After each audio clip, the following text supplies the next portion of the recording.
which is odd because you got Kyrie from Cleveland. Yeah, well, now we like Kyrie, Yeah, but well, we still hate. You guys sound like Al Gore, flip-flopping. We're not flip-flopping. We want to talk flip-flopping, Ray. We'll talk. You want to talk flip-flopping? You're the king of the flip-flop. All right, here we go. Pizza review. We are at Patricia's is the name of it, right? Patricia's. Patzeria's. We are at. Where are we, Frank? What's the address? 46 and 7. 46 and 7th. Guy doesn't need an introduction. Ray Allen. And we're in here. He's got his new book coming out, From the Outside.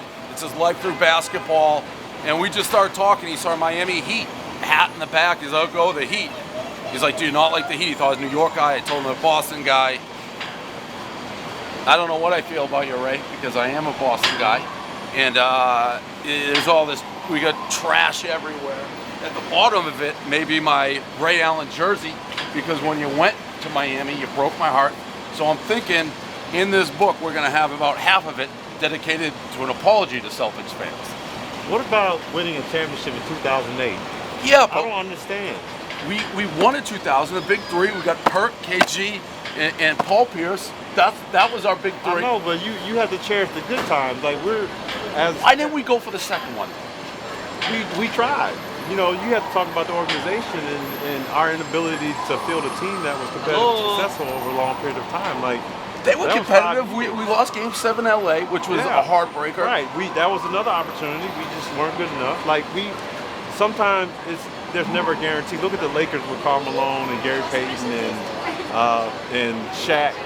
They end up losing. But we hated Miami, and you were such a key part of it. You know, look at it like this. It wasn't like Boston against Miami. It was when I left. It was. Now it's time for me to move on because the organization was not valuing me, so it's time for me to move on. But didn't we offer you more than the Heat? Isn't that what I read? It wasn't a comparison between what the Heat offered me and what the Celtics offered me. It was the fact that they weren't offering me what was commensurate with what I was making at my position around the league, market value. So when I left, it wasn't that I left Boston and chose to go to Miami. I left Boston, and then what was left was I either had to choose between Miami, Memphis, and Minnesota. You make the choice. What did you see? So I'm a diehard Boston guy. I love you. I love the Celtics. Did you see the reaction? Because people were pissed, including me. Did you expect that? And you kind of look like you were down there. Your mom had the bedazzled shirts. I'd see her. It was like you were our guy with that team. Did you see the reaction? Did you know that was coming? I'm a New Englander by heart. I know. And UConn, the whole works. Yeah, I mean, I think the organization played that against me because they didn't offer me a contract when we asked for a contract at first. And you sign everybody else before you come to my table. And so now we're sitting here and you give me crumbs. So, do you regret how it all went down? And I'm not saying it's your fault or their fault, but you wish, is that something that you look back like, shit, I wish that didn't go down like that? No, because, I hate that people are angry and disappointed because my time in Boston was incredible. As an athlete, once we leave, you have to decide what's best for you and your family to go forward. So if one door closes, you have to figure out, okay, well, where are they going to take me in and make me feel appreciated? You're a Boston guy. Like, you're disappointed because I go, but, I came from somewhere else, and now I have to continue whatever it is I need to do for myself. So it is unfortunate the way the sentiment has gone down, but it has not, done any different for me in how I feel about the city of Boston and my time there. All right, so I assume some of it's in the book, and we got to get to the pizza part. Yeah, that's what I figured. This is, I don't want to say it's cathartic, but it's good to at least talk to them. Yeah. So take the slice. Here's what we do. We go 1 through 10. Take a bite, you try it, and then you give it a score. The pizza actually doesn't look too bad. You said you're a big pizza guy. It looks pretty good. All right, so we give it 1 bite here. Interesting twang to it. It's got a nice little crunchiness to it. And it's not overdone. I'm like a pizza too doughy. I don't like it doughy either, but I do like it well done actually. You been watching my pizza reviews? What? I'm a pizza guy. I know pizza. That was a veteran move to go crust there, even though I don't like to give you any compliments anymore. You're my guy. You are my guy. You got to have good crust. Yeah, you know. That's important. So when we talk about this, again, it's very simple. We can get it in, we can get it out, we can eat it the way we need to eat it. And so what's your score? I gotta say I'm feeling another bite. Let me look at the awning, because the awning's important. The presentation. I hate that you're giving a good review. I want you to do this the worst review ever. Send it to KG and Paul and be like, look at that idiot in his review. It sucks. Listen, I'm thorough. There's one thing about me, I you're observe being everything. thorough here. You're being thorough. I do my homework. So anything I put my I can tell. my That's heart why into. I'm telling you. He did do his homework. I would say. Do you do the homework on the blogs I've written about you? Because I've said some really mean things about you when you left. I bet you have, but I think we sold Judas shirts. No, I bet you've done it all. Big seller. But you know, if you're not doing anything right, then people aren't talking about Fans it. don't poo nobody. Yeah. Do you? Can I ask you a real question? Yeah. Do you, KG and Pierce, do you all hate each other now? I've never hated anybody in my life. You know, that's the one thing about, you know, I've gotten to this point because, you know, all the bad stuff, you know, I'm a conflict resolution guy. So when bad things happen, can I look you in the eye and know that you're going to stand up and fight for me regardless of what happened, because it's not personal. Right. And we play sports for But a they living. took that personal. Yeah, they did take it personal.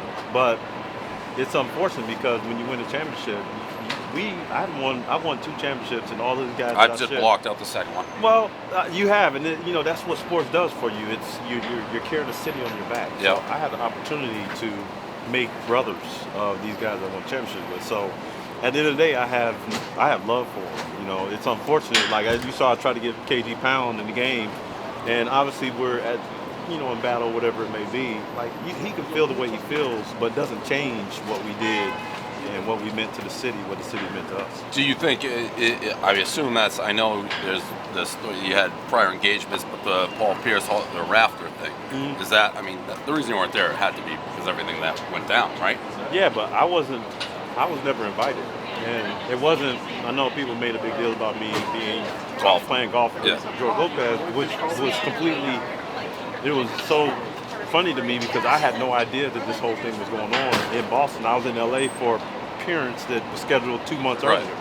So when everybody made this big hubbub, But you weren't. You said you weren't. I mean, if you could have gone, you weren't invited. That's. I mean, it's all the animosity. Yeah, but that wasn't the time to step in when Paul was having his night to then step in and say, "Hey guys, I'm here."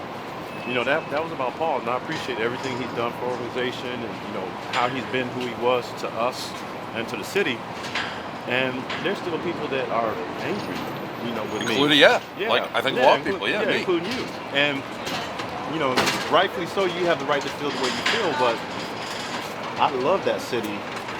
But I've gotten so much pushback. It's almost like what I did with you guys, for you guys in 08 and beyond meant nothing to anybody. It's a Boston attitude. It is. I mean, it's tough. It's an interesting situation. I'll say this. If you're this open in the book, I would get the book. Yeah. What do we got for the score? We haven't scored. So, you know, I've certainly had better pizza. I'd say this is like, I think between the 7 and the 8, somewhere. That's a high score. Like 7-3. 7-3. That's a high score. See, if you didn't like, I'm actually much lower on that. Yeah. I'm going to give it a. I don't like doing round numbers, but I didn't really like it. In honor to the guy who probably hates you more than anybody in the world, at least, I'm giving it a 5. 5. That's a KG. Yeah. Yeah. No, it wasn't great. Wasn't great, but it was an enlightening interview. Into the trash we go. I appreciate it. Get the book, and I was actually really interesting. I got to get you down. I got grease in my name. All right, that's a review. Ray Allen, one-time Celtic legend, maybe still a future legend. We'll see what happens. Yeah, that was a really good review, and I appreciate you being open about that. I appreciate it. It's one of the interesting. I'm a die-hard Boston Sports fan. A little more polarizing guys. Okay. One of the more polarizing guys that I've been watching for. It's crazy.